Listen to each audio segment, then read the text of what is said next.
السلام علیکم دوستو، WS اردو سٹوریز میں آپ سب لوگوں کو خوش آمدید کہتا ہوں۔ کائنڈلی جو لوگ میرے چینل پہ نیو ہیں میرے چینل کو لائک، شیئر اور سبسکرائب ضرور کریں اور بیل آئیکن کو ضرور دبائیں۔ شکریہ۔ ایک مرتبہ قدرت نے گناہوں کی کثرت کے سبب اہل دنیا کو مہلک وبا میں مبتلا کر دیا اور ہر ذی روح اپنی جان سے بیزار ہو گیا۔ جنگل کے جانور بھی اس سے نہ بچ سکے۔ جانوروں میں ہلاک تو کوئی نہ ہوا مگر ان کی حالت مردوں سے بھی بدتر تھی۔ زندہ رہنے کی خواہش کسی میں بھی نہ رہی۔ چھوٹے جانوروں کو درندوں کا کوئی خوف نہ رہا۔ دراصل ہر کسی کو نہ تو خوراک کی پرواہ تھی اور نہ ہی جینے کی آرزو۔ سب اپنی اپنی جگہ پڑے موت کا انتظار کر رہے تھے۔ پرندوں کی سریلی آوازیں اب خاموش ہو گئی تھیں کیونکہ پیار اور خوشی تو دور جا چکی تھی۔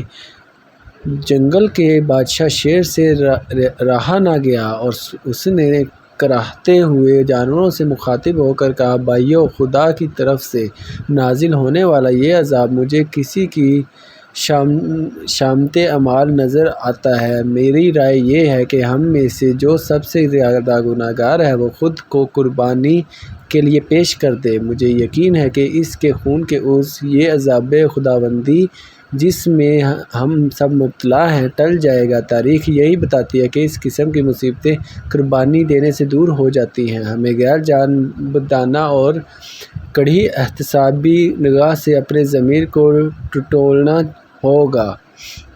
سب سے پہلے میں اپنا کچا چھٹا آپ سب کے سامنے کھولتا ہوں۔ میں اپنے پاپی پیٹ کی خاطر بے شمار معصوم بھیڑیں کھا چکا ہوں اور مجھے یہ بھی یاد پڑتا ہے کہ ایک روز مجھے شکار نہ ملا تو میں نے اپنی بھوک مٹانے کے لیے ایک چرواہے کو ہلاک کر ڈالا تھا۔ میں یہ سمجھتا ہوں کہ میرے یہ گناہ خدا کے عذاب کو دعوت دینے کے لیے کافی ہیں، لہٰذا قربانی کے لیے میں خود بخوشی پیش کرنے کے لیے تیار ہوں۔ لیکن ایک خیال یہ بھی آتا ہے کہ ہم میں سے اور بھی ایسے ہوں گے ان میں سے گناہوں کا ارتکاب ہوا ہوگا، چنانچہ ان تمام حاجت کہ ہم سب اپنے اپنے گناہوں کو بیان کریں تاکہ سب سے بڑے خطا کار کو قربانی کے لیے الگ کیا جا سکے۔ شیر کی یہ بات سن کر لومڑ بول پڑا، عالم پناہ خدا آپ کا اقبال بلند کرے۔ آپ جیسے باضمیر بادشاہ کہاں ملتے ہیں؟ آپ خود کو خطا کار کیوں سمجھتے ہیں؟ عقل سے پیدر اور اگر آپ نے تناول فرما کر اس میں گناہ کی کون سی بات ہے؟ سچ پوچھیے تو بھیڑ جیسے بے وقت جانور کے لیے یہ اعزاز کی بات ہے کہ بادشاہ سلامت اس کے اپنی خوراک بنانے کا شرف بخشیں۔ رہی بات گدڑے کی تو اس کا تعلق انسانوں کی قبیل سے تھا، ان کے ساتھ تو کیونکہ یہ خود کو اشرف سمجھتی ہے، ہم پر حکمرانی کو اپنا حق سمجھتی ہے اور مختلف طریقوں سے ہم پر قابو بھی پا لیتی ہے۔ لہٰذا حضور یہ خیال بھی دل میں نہ لائیں کہ آپ سے کوئی بڑا فعل سرزد ہوا ہے، قربانی دیں آپ کے دشمن۔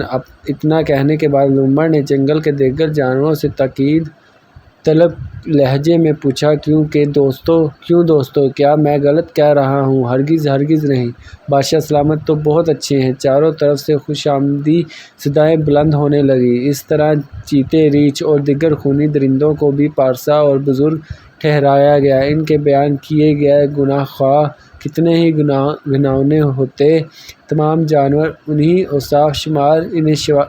اوصاف شمار کرتے۔ پھر گدھے کی باری آئی، اس نے اپنا گناہ بیان کرنا شروع کیا۔ ایک مرتبہ کسی مسجد کے پچھواڑے اگے سبزہ زار سے میرا گزارا ہوا۔ مجھے چونکہ بھوک لگی ہوئی تھی لہٰذا لہلہاتی گھاس دیکھ کر میں اپنے آپ کو قابو میں نہ رکھ سکا اور پیٹ بھر کر کھایا۔ گھاس ضرور چر لیا تھا، میں سمجھتا تھا کہ مسجد کی گھاس چرنے کا مجھے کوئی حق نہیں تھا۔ اس کی بات ختم ہوتے ہی سب جانور اسے لعنت ملامت کرنے لگے۔ بھیڑیے نے اسے سب سے بڑا پاپ قرار دیا اور بولا، یہ مصیبت جو ہم پر نازل ہوئی ہے گدھے کے اس کہی فعل کی وجہ سے ہے۔